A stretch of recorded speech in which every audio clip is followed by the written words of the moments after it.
So small cell lung cancer has been tough, in part because it grows so rapidly. People really need to start treatment immediately.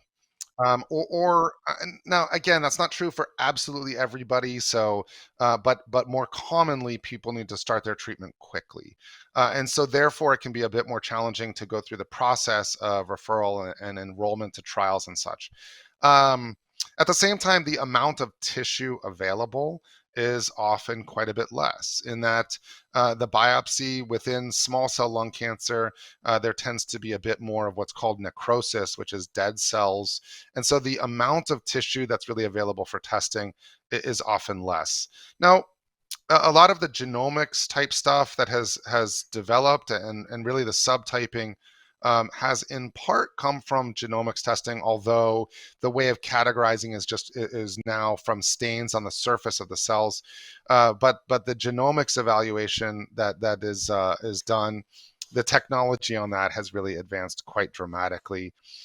There are still some challenges for clinical trials within small cell lung cancer, and this is where um, getting referred or being seen at one of the big academic centers that has trials available is really important. Even if you've already started treatment, I would say it's still worth finding out who has trials options in the area, because at the time of progression of the cancer, that can be when you really need that option. And so it's just good to be plugged in somewhere where you have a sense of not necessarily the specific trials, because that will change with time, but the process of it. So, what types of clinical trials are available for patients with small cell lung cancer, and what type of promise are they showing? There's some extraordinary stuff. I mean, so so first of all, just to make the point of how much is happening, this is not yet really something that's happening on any kind of scale within small cell lung cancer. But right now, in other cancers, there are studies where we are editing people's DNA. And that's often with cells that are pulled out, but just I think that the general public recognizes what an extraordinary thing that is when we're talking about editing the DNA of cells. But just to make the point that that there is a lot happening and a lot in the works. That's not yet a big thing in small cell lung cancer, but it makes the point, and that is, I expect, coming at some point for small cell lung cancer, like it has in other cancer types. But right now, there are studies, and this is not just small cell, but antibody drug conjugates is a category where essentially it's an antibody, so something that binds to the receptor of a cell, and it has a linker to what's called a payload, which is often a kind of chemotherapy. But what this essentially does is binds to the surface receptor and typically it's a receptor that's really on cancer cells, so that it gets pulled into the cancer cell where the payload gets released. And essentially, it's a way of delivering the chemotherapy into the cancer cells rather than just giving it as an infusion that goes everywhere throughout the body. And so these are drugs that tend to be pretty well tolerated. The side effect profile is really very good in these because it's really a focused treatment of the chemo. And there are trials within small cell lung cancer that are antibody drug conjugates.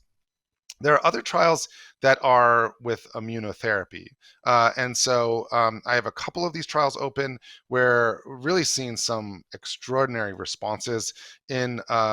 So these are patients that have already gotten chemotherapy and the immunotherapy drugs that we talked about earlier, and the cancer grows.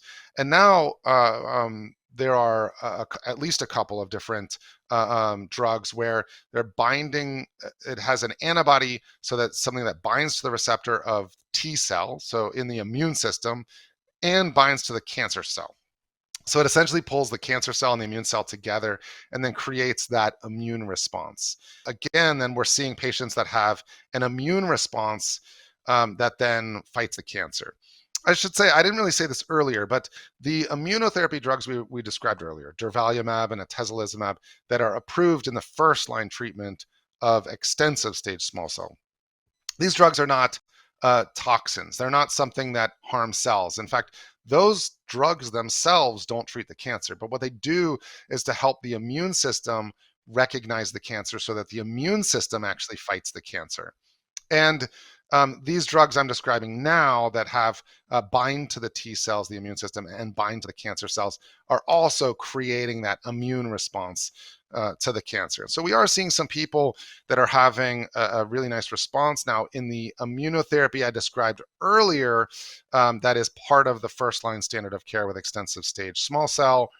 What I had said is that it's a fraction of patients that really seem to get that benefit, but that benefit's a home run.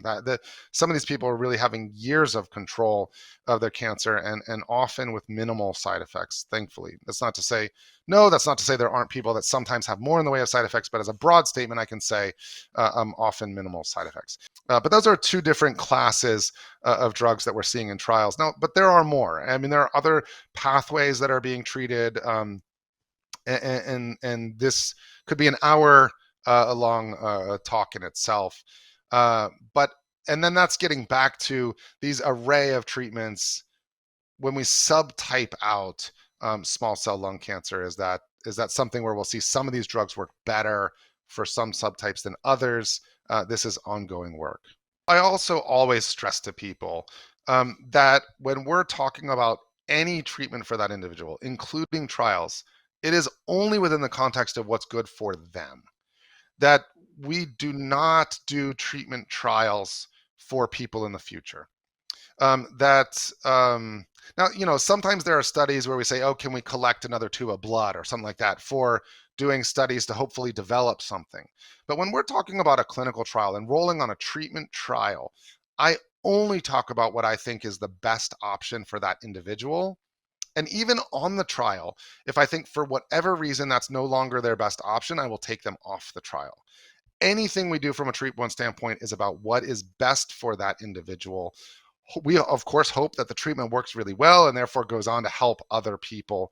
But it's not about other people. And people, I mean, for any patients watching, any treatment you get should be all about what is best for you.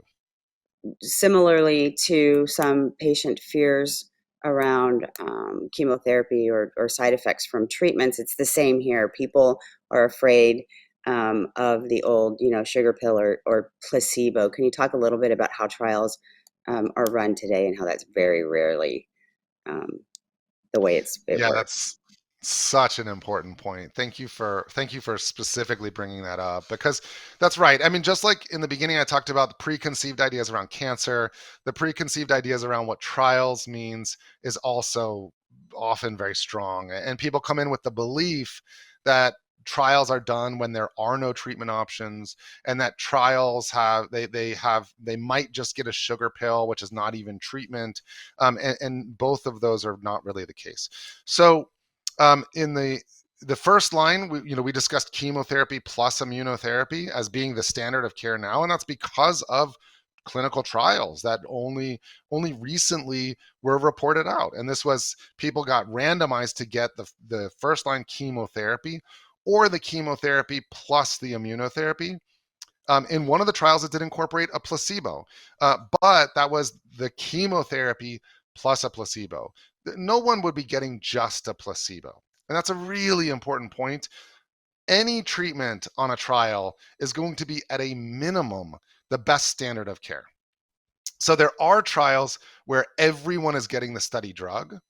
And that's only when we have data to suggest that this is likely going to be effective, where we're optimistic about this working for people. In a randomized trial, if they'd be getting the control, which at a minimum is the best standard of care. So there aren't really trials where people would only be getting a placebo. It wouldn't be ethical unless there are truly no treatment options. And so I think this really comes from back in the era decades ago where we didn't really have treatments for cancer. And so we were comparing, I mean, I say we, but this is before my time, but we as a field were comparing placebo because there weren't known treatments with a treatment. But we're so far beyond that right now.